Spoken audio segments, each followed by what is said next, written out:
El contenido de este podcast es obra del autor con fines formativos y no compromete a Santoto Estéreo por el mismo. Es momento del podcast Tribuna Teológica, las reseñas de Fray Chu. Aprendamos juntos con este break sonoro por Santoto Estéreo.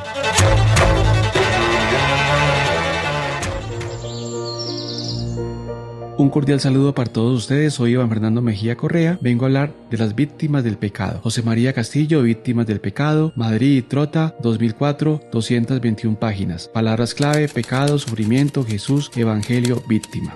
José María Castillo presenta su libro Víctimas del pecado, que lo desarrolla en 7 capítulos, a saber: Jesús, un judío que cambió de vida, Juan Bautista y el pecado, Jesús y el sufrimiento, los peligros del moralismo, el pecado o el sufrimiento, las víctimas de pecado, otra moral, otra iglesia, otra espiritualidad. El primer capítulo, Jesús, un judío que cambió de vida, el autor deja claro que la vida de Jesús partió a partir del bautismo, de ahí que el autor diga: hay un hecho que leyendo los evangelios resulta incuestionable, a saber: hasta el momento en que fue bautizado por Juan, Jesús vivió como un desconocido, un sujeto anónimo y anodino, un judío más de su tiempo, que pasó enteramente inadvertido. O sea, el cambio que dio la vida de Jesús a partir de su bautismo fue tan fuerte y tan llamativo que nadie, ni su propia familia, se explicaba lo que le había ocurrido. A partir de su bautismo, Jesús empezó a vivir de tal manera, a hacer tales cosas y a anunciar un mensaje tan llamativo que inmediatamente impresionó tanto y a tantas gentes.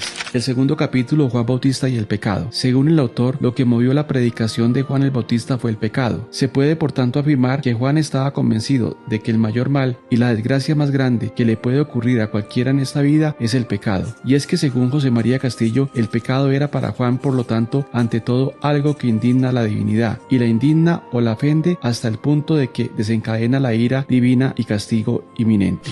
El capítulo 3, Jesús y el sufrimiento. Dice el autor que lo central en las preocupaciones del Bautista fue el pecado, mientras que lo central en la preocupación de Jesús es el sufrimiento. Por tanto, lo que a Juan le interesaba antes que nada era acabar con el pecado. Sin embargo, lo que a Jesús le interesa antes que nada era acabar con el sufrimiento de los seres humanos. Además, el autor constata que lo que más destaca en la relación de Jesús con los pecadores no es ciertamente la preocupación por la santificación de las almas, sino la solidaridad con aquellas gentes que se veían tan despreciadas y en todo caso aliviar el sufrimiento de personas demasiado maltratadas por la vida. El capítulo 4, los peligros del moralismo. El autor afirma que nadie pone en duda que un comportamiento moral correcto es la cosa más laudable de este mundo, pero cuando ya no hablamos de moral sino de moralismo, nos estamos refiriendo a una cosa desagradable, para algunos incluso odiosa, porque hablar de moralismo es tanto como hablar de una adhesión y una actitud que a todas horas y a cuanto de cualquier cosa está sacando a relucir lo que está bien y lo que está mal, lo bueno y lo malo en la conducta de cualquier persona. De otro lado, es el caso del clérigo, que cumple obsesivamente hasta el último detalle cada una de las rúbricas litúrgicas, mientras que al mismo tiempo no le concede importancia al desinterés práctico que demuestra en su vida por el sufrimiento de tantas gentes que quizá tiene muy cerca. Un individuo que se inquieta más por no haber rezado tal oración de la misa que por haber dado de comer al hambriento o no haber recibido cordialmente al extranjero es un sujeto machacado por el moralismo.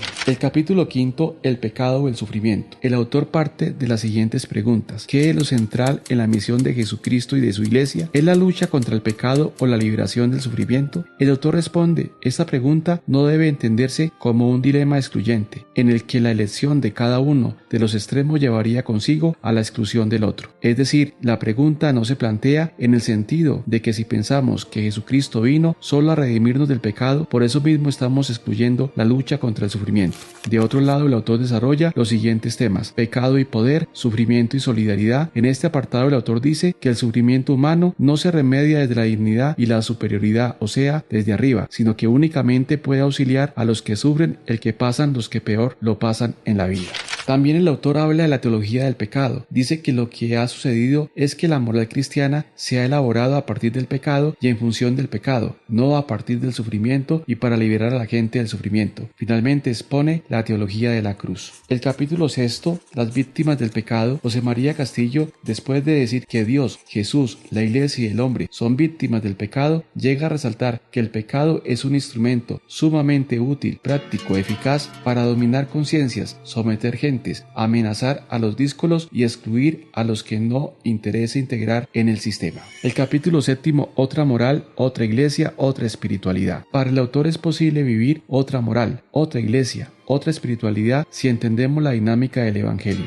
De ahí, según el autor, una moral que no amenaza, sino que da sentido a la vida, a la felicidad de vivir e incluso al disfrute de todo lo bueno que, según decimos los cristianos, Dios mismo ha puesto en los instintos de la vida. De otro lado, dice que la iglesia debe fomentar una teología y una misión en la que lo central no son los intereses de la iglesia, sino los problemas de la gente. Por tanto, una iglesia organizada, principalmente no para luchar contra los pecados y los pecadores, sino para hacer a la gente más feliz o en la medida de lo posible menos desgraciada. Finalmente, el autor termina diciendo que la única mortificación y el único sufrimiento que Dios quiere es el que brota de la lucha contra el sufrimiento, de donde resulta la fórmula clave que debe orientar la espiritualidad que necesitamos con tanta urgencia. Se trata de organizar la vida en función de la felicidad de los demás. En conclusión, el autor destaca la genialidad del Evangelio y dice que este libro no ha pretendido poner en duda la existencia del pecado, y menos aún negar que el pecado existe, como tampoco se ha querido en modo alguno afirmar que en lugar del pecado tenemos que colocar el sufrimiento como problema central en la relación de los seres humanos con Dios. El problema no está en saber en qué consiste el pecado, pero la cuestión está en saber qué es lo que ofende a Dios. Valoración crítica. José María Castillo, en su libro Víctimas del Pecado, ha hablado del pecado y del sufrimiento, haciendo ver que en muchas ocasiones se acentúa sobre el pecado, pero se descuida la problemática del sufrimiento. De ahí que el autor apele a la lectura del Evangelio, que debe ser el que oriente la actitud de todo creyente frente al sufrimiento y al pecado.